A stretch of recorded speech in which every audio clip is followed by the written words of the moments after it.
One of the main reasons I quit singing was I had a stroke, two of them. One of the reasons I quit singing because I had two strokes. One affected my voice, one affected my left side. But God has gradually brought it back. And I thank God for that. In 1965, this church began its, I guess you could say beginning, but that was the same year I got sentenced to Florida State Prison for 4 years. And I was doing anything but being a Christian, which I had been at one time. But finally, I had a lot to learn, and I was actually beginning to learn. Let me put my glasses on so I can see this thing.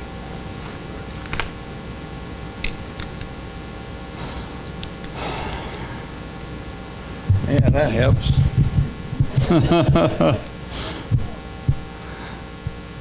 I was sentenced to 4 years in Florida State Prison, and it was by Mayor Hans Tanzler, who was a judge before that.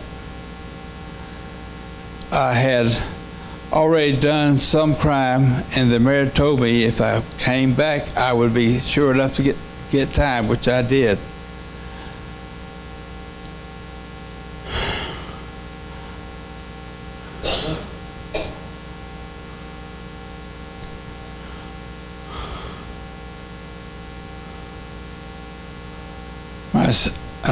One of the things that happened when I got sentenced to 4 years, I looked back at my mother, and she was crestfallen with her looks, and it really shook me up then.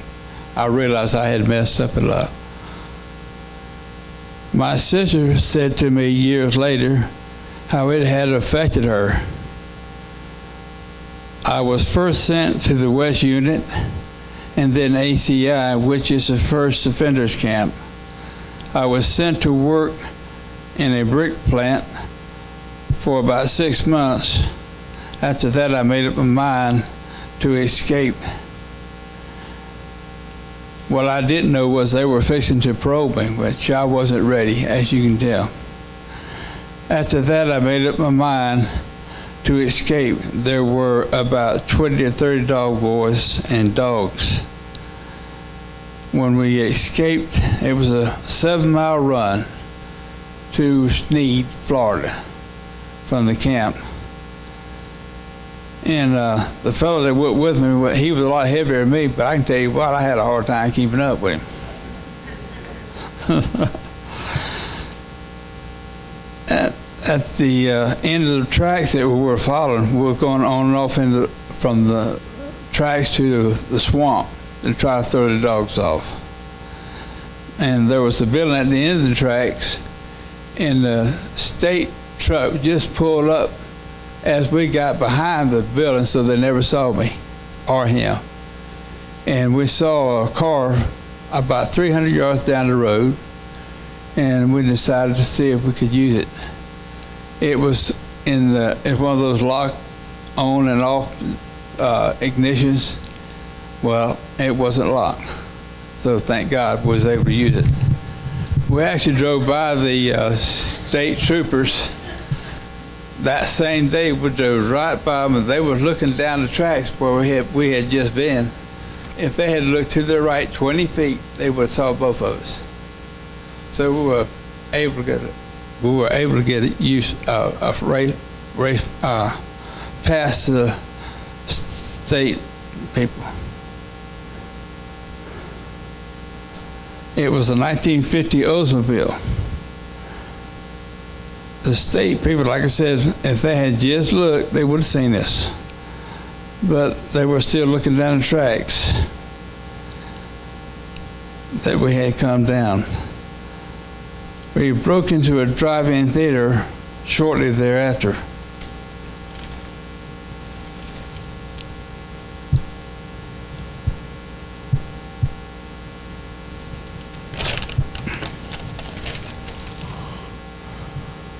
And we got some cigarettes and candy stuff. And then we crossed over the state line, broke into a Piggly Wiggly store, which is a lot like the Winn-Dixie stores here in Florida. And we parked the car in, I think it was Montgomery, Alabama, I'm not sure. But it was 3 blocks from the police station, which we had no idea. But they didn't see us, and we walked around with our prison clothes on because it was like filling station clothes. So we was able to blend in, but we changed our clothes as soon as we could. And we went to a walk-in theater. We went to a walk-in theater which was showing the bridge over River Kwai. We watched it 3 times. We missed the first bus out of there. It was going to Tennessee, but it didn't work out. So we watched it 2 more times.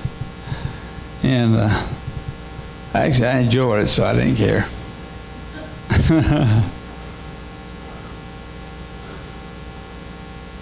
We got out, I think, about 8 o'clock and got into Tennessee about 11, in which we started hitchhiking. We caught a ride with some young guys who had a cooler full of beer, which they invited us to join them in. And they were already intoxicated, and it didn't take us long because neither one used to drinking. The next thing I know, this Tennessee city police were pulling us over because the guy was drunk and couldn't keep in the road right. So when they pulled me out, naturally I didn't have no ID. So when he reached in the back seat to get my partner, I took off running. And the next thing I knew, I was running. It was a thicket, but when I run through it, there was no bottom. I was actually falling down a gutter about 11 foot. I hit on my knees, kind of sobered me up a little bit. So I went on down the gutter for about 500 yards into a project. And there was a brand new 65 Chevrolet truck that I totally had the same ignition. So I just pushed it down to the road, got in, and that went about 10 miles down the road. I figured, well, I better stop at one of these places and get some gas. Well, I had to steal something naturally. So I kicked the plate glass of a door window. I mean, it sounded loud too. So I went in, I was just at the cash register.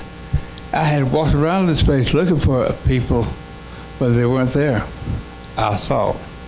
Then I heard some noise in the back, and I happened to look at, there was a door chain lock, and there was 3 heads looking at me, so I knew I had to get out of there quick. Because I didn't have a gun or nothing like that. And once I got going, in about 10 or 15 miles, I noticed there was a state trooper behind me. I didn't try to outrun him. I knew it was no use. So I went and pulled over and gave myself up. And I was put into the, what do you call it?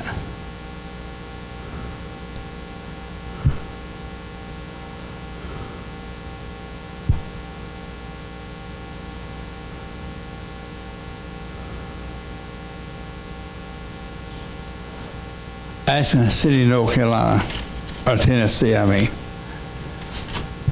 First thing they said was, nobody's ever escaped from here. And I said, well, I don't plan on it, but if I do, I will escape. And unfortunately, I was good at my word.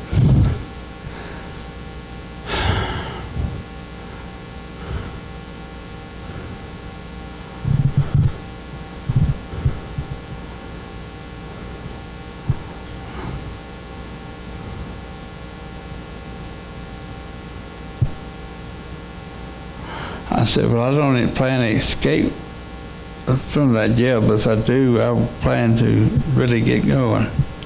But about 3 weeks, a trustee told me if I wanted to escape, he'd help me. He loosened the bolts that held the lock on the door, and all I had to do was take them off, which is what I did. the thing was, I still couldn't get escape because the door wouldn't open. So I went up to him and asked him about it, and he said, well, you pushing or pulling? I said, I'm pushing. He said, well, you're supposed to pull. So that's all I had to do. The door was wide open, and I left in a flash.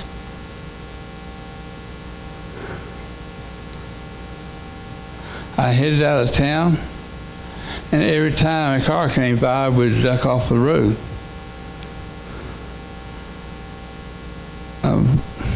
Finally, I decided to thumb a ride, and wouldn't you know it, it was State Highway Patrol. Lights were blinking, the door was coming over for a stop. I knew there was an embankment on the side of a ravine, but I didn't know how deep it was or how steep it was. But I knew if I stayed there, I was gonna get caught, and I would never get out. So I just jumped and rolled and rolled. When I finally got to the bottom, I had lost one shoe, and I stood up to get my balance, but it was right in a 5-cell vice light beam, and I heard halt, and then I heard a gun going off. And that gun was a 357 Magnum. I don't know if you've ever heard a gun like that when it's being fired at you, but it is loud. It will inspire you.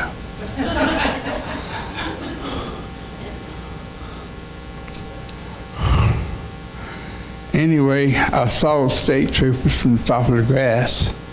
I saw one pointing down the road. I could hear them real clear. It wasn't that far away, maybe 40 or 50 feet. But I knew that I was supposed to go through crossroads, and I had to beat the state trooper, and I had to go through briars, thorns, and everything you can imagine. And this policeman didn't have a clear road walk down. He should have easily got there. I never could understand why he didn't beat me until later. He had told his other buddy that he had shot me. It wasn't a warning shot, he just shot. I don't know where the bullet went, but I know the gun scared me. I got took my other shoe off so I could go barefooted. Bad mistake. I had thorns in my feet for 3 months. But I could move, and like I said, I was already inspired. And the state trooper just took his time going down the road. I just couldn't figure it out. It was almost black. You couldn't really see. And by the time I got to the crossroads, the moon came out, and I could see real well, which I'm glad that I got across the road before he got there, because he was looking. Anyway, I took off as fast as I could. I swam out of it. I couldn't see, so I just did it like that. And it was very painful.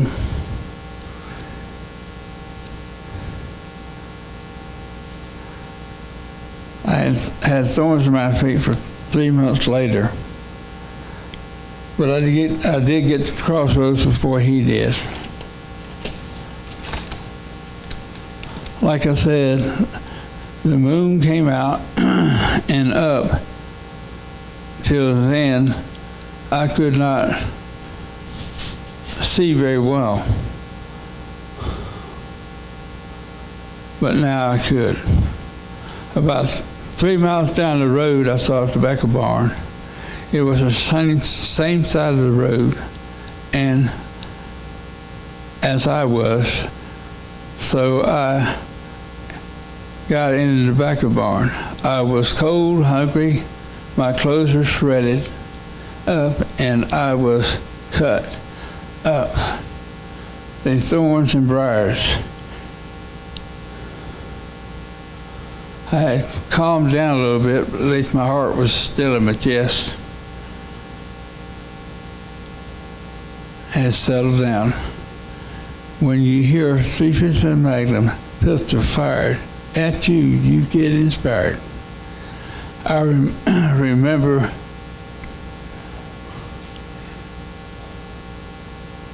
asking God if He would come back into my heart. I had been running from God for several years, and I knew I needed a Savior. And when I asked Him back into my heart, He didn't say anything, but I felt it. I can't describe it, but God was truly touching my life.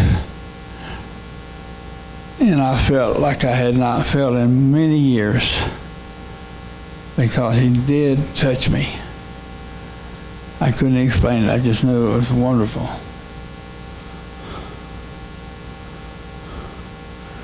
I remember asking, I don't know if you want to hear it, but I would like you back into my life. And He answered. I mean, when you think about it, all you've been is rotten for the last 3 or 4 years. You didn't want God. All you wanted was your own way. And that's what I got, my own way. And it cost in the end.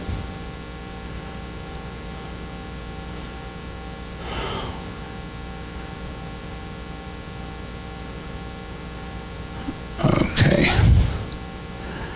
Then I said, would He get me out of prison in not too long a time? I really didn't know what to ask for. I deserved everything I was facing. Then He answered and said, if you mean it, you'll turn yourself in. That means I just got this so-called freedom. And I instantly answered yes, but I'll do it in the morning. I felt like it was so important to turn myself in. And the next morning, when I went to turn myself in, I heard a car coming up the road, and it was the sheriff. So all I could do was flatten against the barn and stay still and hope the sheriff didn't look my way, because all I had to do was glance to the right, he would see me. But it didn't happen. I was still free, so I went across the road. There were 3 houses. First house, the lady said the person next door had a phone, because I told her what I was there for. You'd have to imagine what I looked like, because I had 2 socks hanging off my feet. My shirt and all was tore up.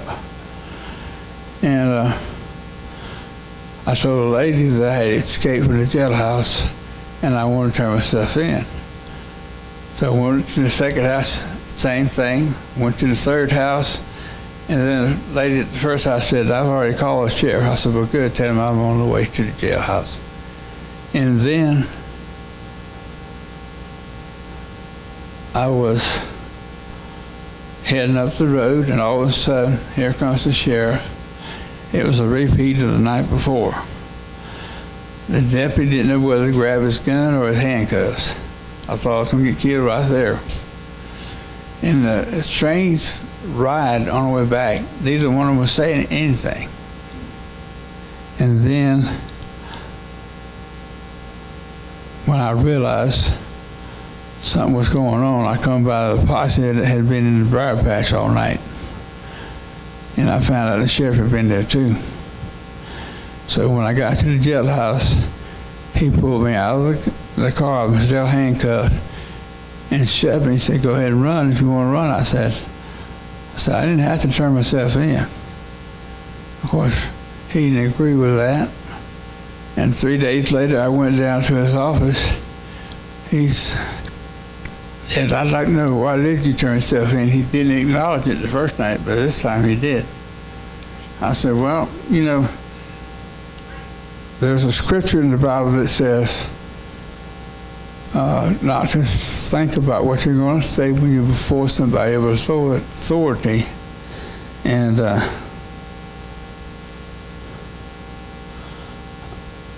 I just said, well, I said, I don't blame you for thinking what you think.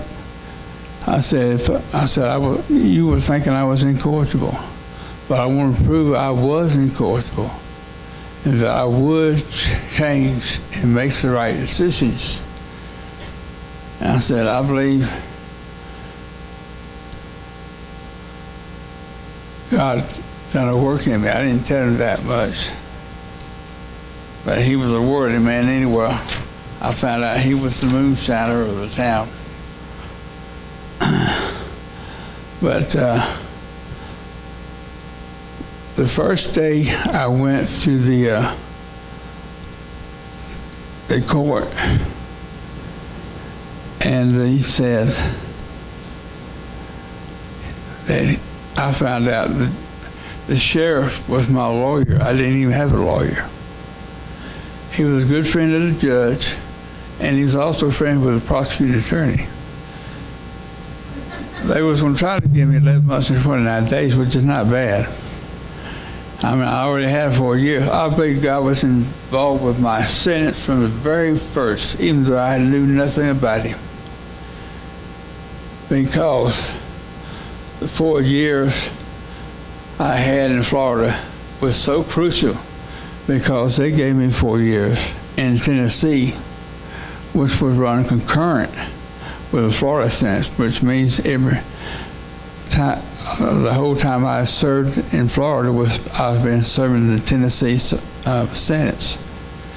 And that's the reason I remember when he actually talked to me at least twice that night. I'd never heard his voice before, but I was like the pastor when he said, God, speak to me, and I didn't hear anything, so I just went the opposite direction. And I just thank God that he showed mercy on me. Like I said, I was running from God, trying to kill myself and helping the devil at the same time. But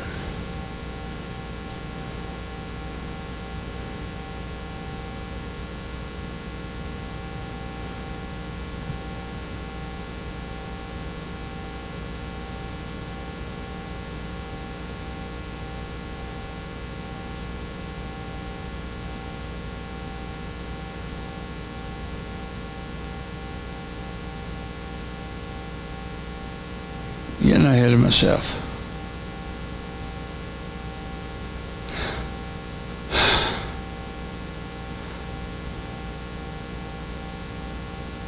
I suppose the sheriff was satisfied with my answer, because I was let out in the cell.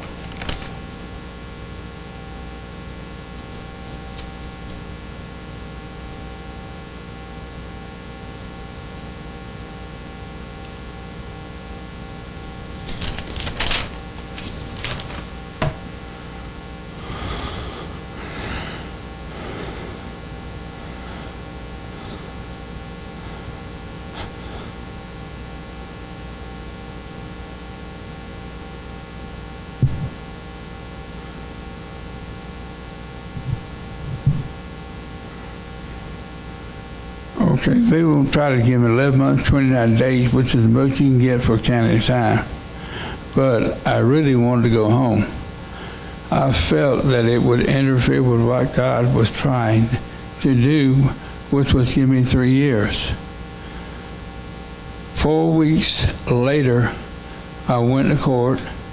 The sheriff was on, like I said, my attorney.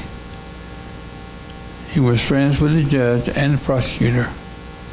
At the time, the sheriff was disappointed. Then he came back to my table and said, how would you like to go home? I said, could you repeat that?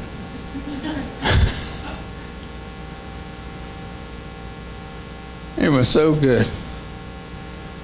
I mean, God wasn't trying to give me anything but his love and his mercy. I heard a guy say once, what I was asking for was mercy, not the actual sentence. When I think about what I went through in those days,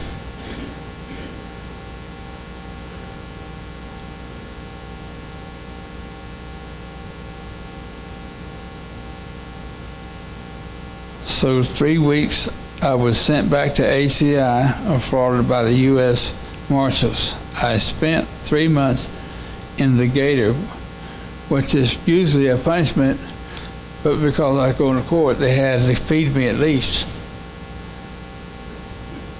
I slept on a concrete slab though for 3 months. Wasn't very much fun, but it was.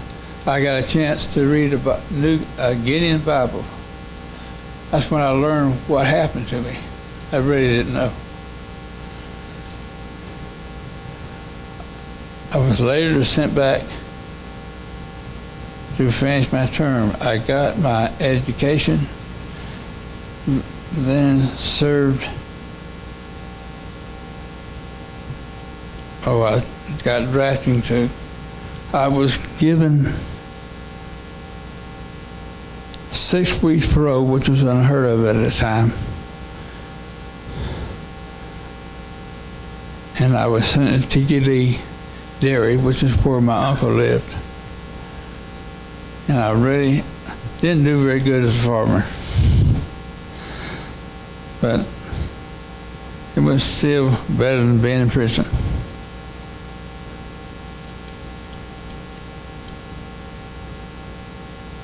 So they did give me 3 more years for escape, which I never served a day of it. God blessed me another time years later. He gave me a song, and y'all heard it, but he gave me a song that helped me to praise and worship my Jesus, my Lord and Savior.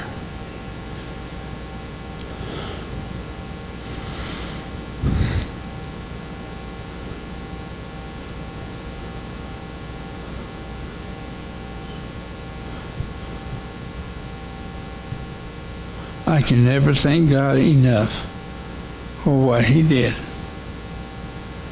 I deserved much more punishment, but He still gave me mercy. And I can tell you, you all are blessed to be in this place, because I feel it is a church full of faith and love. I know I love each one of you more than I could ever dream I could have done. But years ago, I didn't love myself, let alone anybody. But God is a type of person who will overlook your faults. And believe me, I had plenty of them. But I just pray God to bless all of you. Now, I do want to say one thing. This is a faith church. We do believe in healing. And if any of you need healing, you can come over here and get prayed for. You will get healed. I promise you. You will get healed. Thank you.